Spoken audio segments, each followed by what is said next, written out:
Good morning, friends. I have been wanting to do this recipe for a really, really long time. Ever since, gosh, I don't know what the show is on YouTube. And I will let you know when we leave the link below. Some of it's a little rough, so careful what you watch when you watch it around kids. But it's about random people's lives. And this one of the whole series that they did was on the Appalachian people and how they survived in impoverished areas and, with all the struggles that they have. And one of the interviews that this gentleman did, he interviewed a woman and she was in her 80s, completely self-sufficient, grew her own food and super strong, really, really healthy. And she attributed her health to, how nimble and limber and strong she was, to what she called her Jello diet. And she ate, her doctor way, way, way back when told her to eat a serving of Jello every single day. And, you think about it, and what do you always get when you're in the hospital and they give you a meal? There's always a helping of Jello.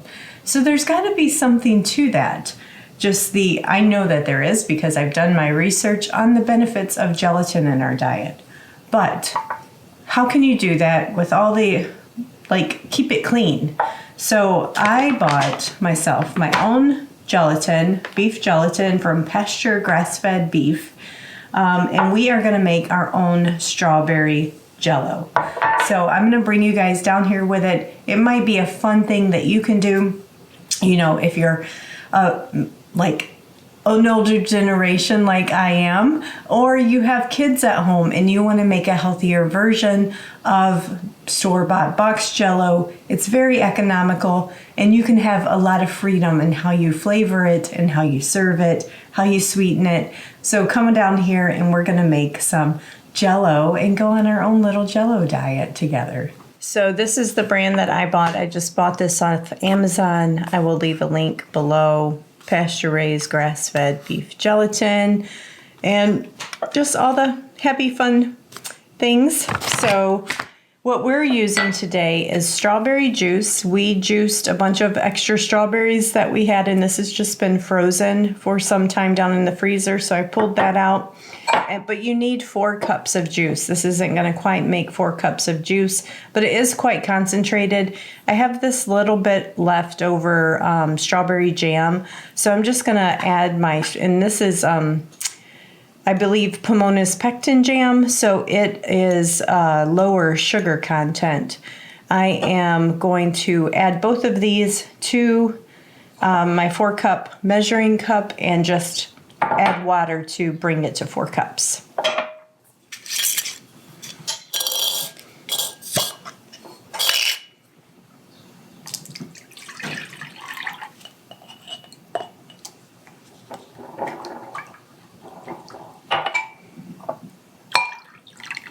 So we probably need just a little over 1 more cup of water.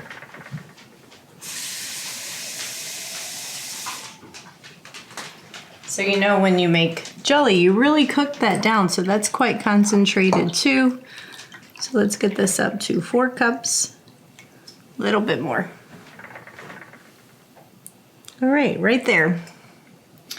Now, what you have to do to make your own homemade Jello is kind of like your blooming yeast. You need to bloom your gelatin. I need 1/2 cup of juice.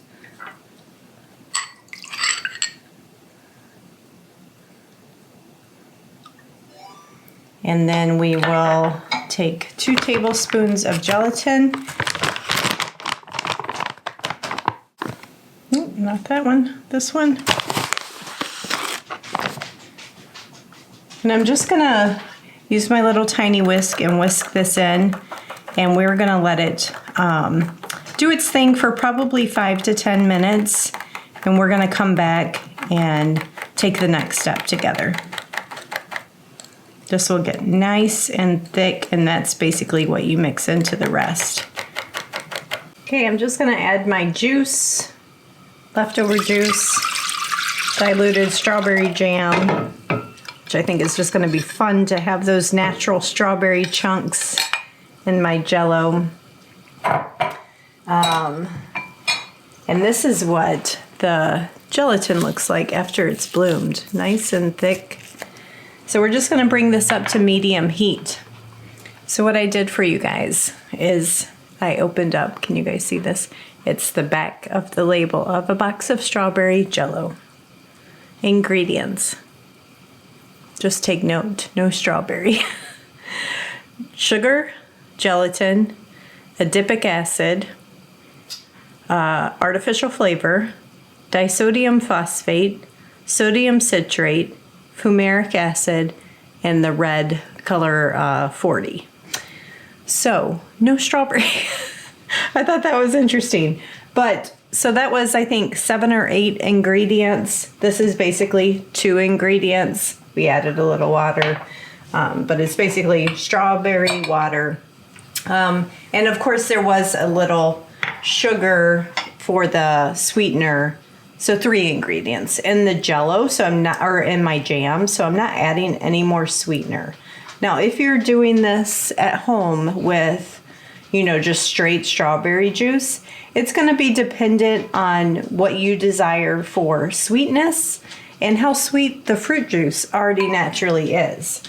So I would say up to maybe 2 tablespoons of honey or whatever sweetener you want to use would be plenty.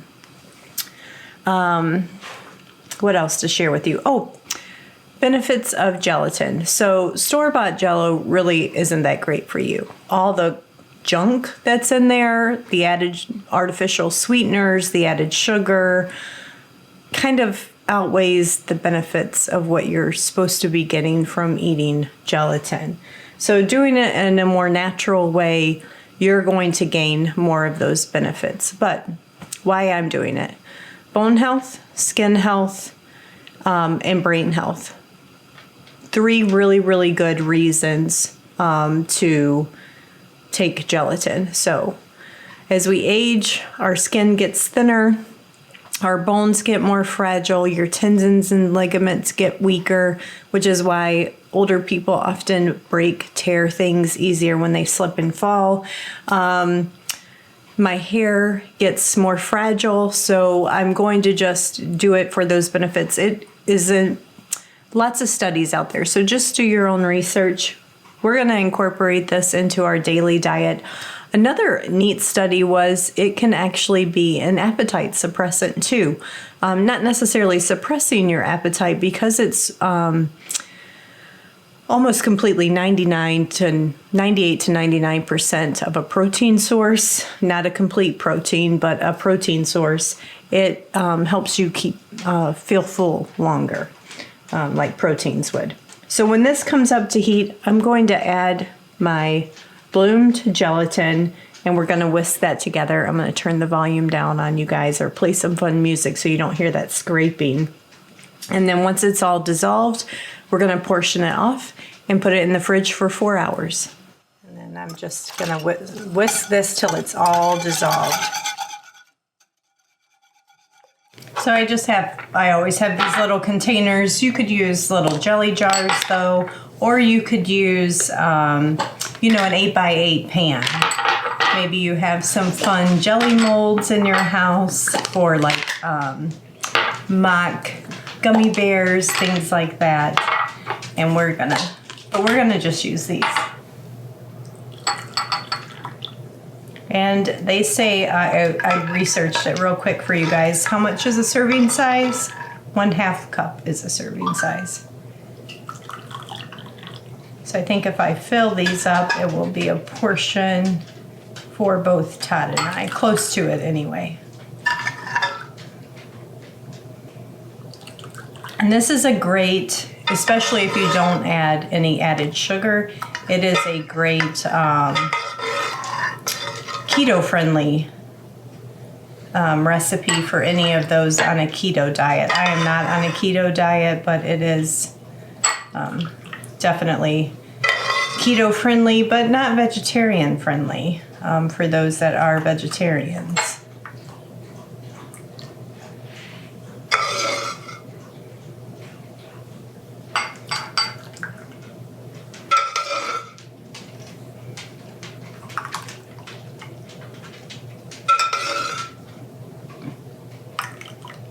So I plan on showing us eating this tonight in a what we eat in a week meal recipe, videos that we've been doing. If you guys aren't following that series, it's really fun. We just show you how we eat really homemade for the most part and from our pantries. And hopefully that'll be 4 hours easily from now. Nice. Still just a few bits of strawberries in there, but that's okay. So I'm gonna let these cool and get all the little bubbles out. If you've ever made homemade strawberry or Jello, you know those little bubbles will mess up the presentation at the end. All right. All right, thanks for coming along though. I have one other thing to tell you so you come back. I have a plan to make beef gelatin ice cream. That would be another awesome idea for any of you ketogenic diet folks, and it's going to be an awesome way to also get a nice healthy dessert that is good for you in the freezer and reduce buying things from the store that are not natural, that have a lot of the added preservatives and things that aren't good for us. So how fun is that? Thanks guys for coming along. I look forward to sharing you all the ways that I incorporate additional beef gelatin. Now, of course, if this isn't something that you're interested in, but you're interested in just the nutritional and health benefits of gelatin, there are healthy supplements out there that you can take a gelatin supplement. But for me, I'd rather eat it in a yummy fashion. Talk to you guys later.